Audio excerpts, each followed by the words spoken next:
समस्याएं होती हैं वो ये होती हैं कि कहाँ से पैदा होती है कि आपस में जब हमारा तालमेल नहीं होता। जब तालमेल नहीं होगा समस्या बढ़ती जाएंगी और जब समस्या बढ़ेंगी तो वो ये होगा कि कुछ हम अखबारों में देंगे, कुछ ये लोग करेंगे या कुछ धरने प्रदर्शन होंगे, कुछ आपस में तल्लुकात खराब होंगे, तो उसका कोई हल नहीं निकलता। हल वही निकलेगा जो हम लोग बैठ के आपसी विचार करेंगे। और सबसे अच्छी बात लगी कि पूरा स्टाफ यहाँ ट्रैफिक पुलिस का यहाँ पर आया हुआ है और यहाँ पर पूरी सदर बाजार की क्रीम बैठी है। अब कुछ बातें हैं जो आपसे हम रखना चाहते हैं कि लगातार जो ट्रैफिक की जो हमें समस्या आती है वो समस्या सबसे बड़ी तो आती है ई रिक्शा को, कि ई रिक्शा का अंतर इतना है, चाहे वो 12 टूटी हो, चाहे वो कुतुब रोड हो। अब तो एक नया इन्होंने अपना फायर स्टेशन के सामने भी स्टैंड बना लिया है, जो कट भी है, वहाँ पर मेट्रो का काम भी चल रहा है और सारा दिन जाम रहता है। उसके अलावा जो है कि आपका चाहे वो आपका मिठाई पुल हो, तो ई रिक्शा का पहले तो ये हो गया। दूसरा जो है आपका जो हम कहते हैं कि ये जो पार्किंग माफिया 12 टूटी चौक से लेकर सदर थाने तक 3-3 लेन गाड़ियों के लगा देता है।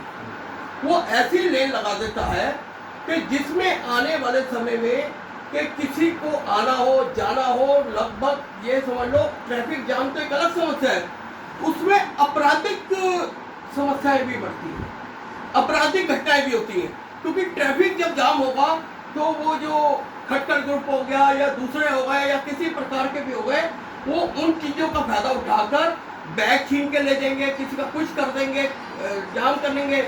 महिला जा रही होगी रिक्शे पे, ई रिक्शा पे मोबाइल छीन लेंगे, तो ये भी सबसे बड़ी समस्या आ जाती है। तो इसके साथ साथ जो है हमने कहा था लास्ट टाइम भी हमारी बात हुई थी कि ट्रैफिक अधिकारियों से, डीसीपी साहब से भी हुई थी कि जो हमारे ऑटो स्टैंड है, जो ऑटो वाले लगा देते हैं, यहाँ से आप किसी भी ऑटो वालों से बोलोगे वो जाने को तैयार नहीं होगा।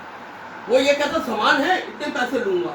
यहाँ पर आप पेड जो ट्रैफिक पुलिस का पेड ऑटो का एक स्टैंड बना दीजिए जिसमें हर बंदे को सहूलत हो। यहाँ का एक तो ट्रैफिक भी सहूलत रहेगी और दूसरी बात क्या है कि आने जाने में जो हमारी महिलाएं बहनें आती हैं, बच्चियाँ आती हैं, कुछ भी आता है, उनको काफ़ी दिक्कत का सामना करना पड़ता है क्योंकि पहाड़गंज तक पैदल जाना पड़ता है, दूर दूर तक दिक्कत होती है कि ट्रैफिक अपना कोई गाड़ी नहीं मिलती, को कुछ नहीं मिलता।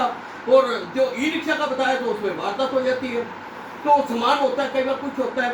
तो ये कुछ समस्याएं हैं जो है। हमारा एक निवेदन था आपसे कि सुबह और शाम को 12 टूटी चौक, सदर थाना चौक, नवी क्रीम सिंघाड़ा चौक, आपका कुतुब रोड, मिठाई पुल, बेशक आपके अधिकारी जैसे भी हो ये सुबह का टाइम सेट कर ले, जैसे अपना 10 बजे से सुबह 11:30-12 बजे तक और शाम को 6 बजे से लेकर 8 बजे तक कभी भी आपको ट्रैफिक जाम नहीं मिलेगा। वो क्या होता है कि कोई वर्दी होता है ना, हम जितने मर्जी अपने गार्ड लगा दें वो हल नहीं निकलेगा। जब वर्दी का डर होता है ना कि भाई यहाँ पर हमारे अधिकारी खड़े हैं, तो वहां पर क्या होगा, कोई भी गलत गाड़ी लगाने की कोशिश नहीं करेगा, कोई ई रिक्शा वाला गलत नहीं खड़ा होगा, किसी प्रकार का भी कुछ नहीं होगा। एक दो बार आपसे भी बात हुई कि इस प्रकार का, और आपने उसी टाइम टीम भेजी कि भाई वहां पर हुआ वह हल, मगर वो रोज रोज नहीं वो चीज निकल सकती। ये आपके करते रहेंगे जिस प्रकार, तो कोई दिक्कत नहीं है। हमें यही है, हमें आपसे सहूलत चाहिए, इस प्रकार की सुबह शाम लग जाए बंदे, तो वो आपका स्टाफ लग जाए, तो जिसमें हमारे से भी कोई सहयोग चाहिए। फिर उसके साथ हो सकता है कि जो गार्ड जैसे हरजीत जी करते हैं, बड़ी सेवा करते हैं, ये गार्ड लगाए रखे हैं इन्होंने, तो ये भी उनके नहीं तो वो गार्डों के साथ लड़ पड़ते हैं जो दूसरे बंदे होते हैं, तो ये दिक्कत आती है। तो इसलिए मैं पहले तो अपने कुछ व्यापारियों से कहूँगा, फिर लास्ट में हमारे केश यादव जी इस बारे में विचार रखेंगे। पहले अपना वरिंदर जी आप अपनी समस्या को बताइए।